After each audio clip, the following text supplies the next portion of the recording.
In this video, we'll show you how to use the online ordering system from the front end.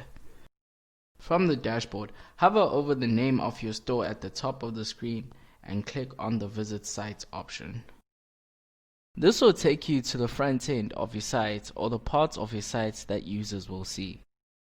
Once here, you can select a category to find the product that you are looking for.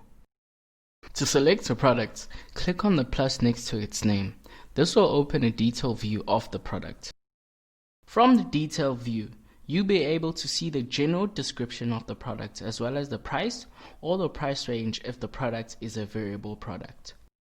For variable products, you will have one or multiple options such as size, color, or flavor. These can be selected by clicking on an option in the drop-down of the heading you selected. Once you have selected your variation, a second description and price, if applicable, will appear underneath it.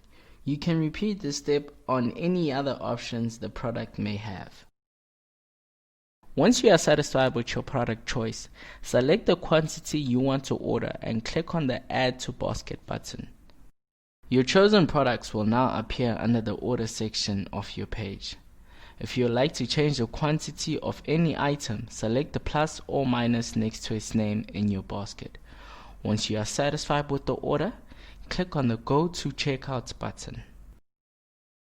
Once at the checkout, you will fill in your contact details and any notes you want to add to your order. You can also view your full order details under the Your Order section. Underneath your order details, a payment method can be chosen and details given. Once you have entered in your details, click on the Place Order button. You will then be redirected to a page that acknowledges your order receiver and summarizes the order, as well as your contact and payment details.